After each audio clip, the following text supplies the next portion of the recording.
Good morning. അപ്പോൾ ഇന്ന് നമ്മൾ മുട്ടക്കറിയാണ് ഉണ്ടാക്കുന്നത്. രാവിലെ ചപ്പാത്തിയും മുട്ടക്കറിയാണ്. അപ്പോൾ മുട്ടക്കറി ഉണ്ടാക്കാം.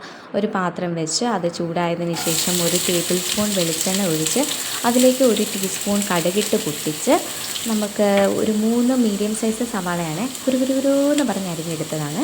അത് അതിലേക്ക് ഇട്ട് കൊടുക്കാം. അതിനുശേഷം കുറച്ച് ഉപ്പ്, കറിവേപ്പില, പിന്നെ ഒരു ചെറിയ കഷ്ണം ഇഞ്ചിയും 4 ചെറിയ കഷ്ണം വെളുത്തുള്ളിയും കൂടെ നമ്മൾ കല്ലിലിട്ട് നല്ലവണ്ണം ചതച്ച് ഇടിച്ച് കുത്തി എടുത്ത് അതിലേക്ക് ഇട്ട് കൊടുക്കും. അത് നല്ലവണ്ണം മിക്സ് ചെയ്ത് നമുക്കൊരു മൂടി വെച്ച് വേവിക്കാം. വേവിച്ച് അതിൻ്റെ വെള്ളമയം എല്ലാം പോകണേ. വെള്ളമയം എല്ലാം പോയതിന് ശേഷം നമുക്ക് പൊടികൾ ഇട്ട് കൊടുക്കാം.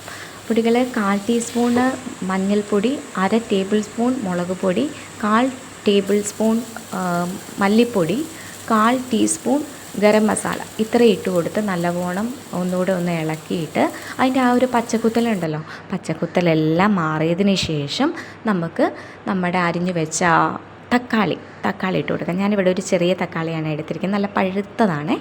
അപ്പോൾ അത് നമുക്ക് കുരുകുരുന്ന് പറഞ്ഞ് അരിഞ്ഞ് അതിലേക്ക് ഇട്ട് കൊടുക്കാം.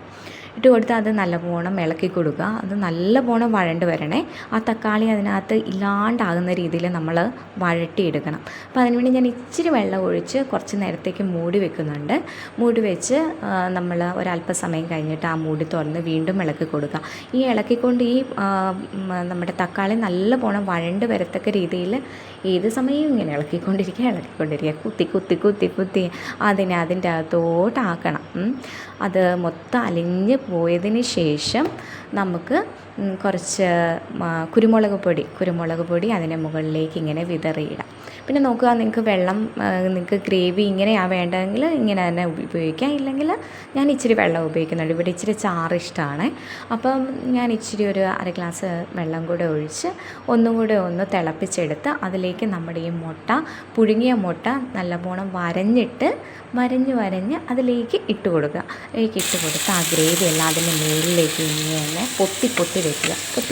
മനസ്സിലായല്ലോ? പൊത്തി വെച്ചതിന് ശേഷം ഒന്നുകൂടെ മൂടി വെച്ച് അതിൻ്റെ ആവിയൊക്കെ അതിലേക്ക് വന്ന് കഴിയുമ്പോഴേക്കും നമ്മുടെ മുട്ടക്കറി റെഡി ആയിട്ടുണ്ട്. അപ്പോൾ ആരെങ്കിലും ഈ ചാനൽ സബ്സ്ക്രൈബ് ചെയ്യാത്തവരാരെങ്കിലും ഉണ്ടെങ്കിൽ സബ്സ്ക്രൈബ് ചെയ്യാൻ മറക്കല്ലേ. പിന്നെ ഈ വീഡിയോ ഇഷ്ടമായാൽ ലൈക്ക് ചെയ്യണം, കമൻറ്റ് ചെയ്യണം, ഷെയർ ചെയ്യണം. Okay, thank you. അപ്പോൾ ഒരു നല്ല ദിവസം ആശംസിക്കുന്നു.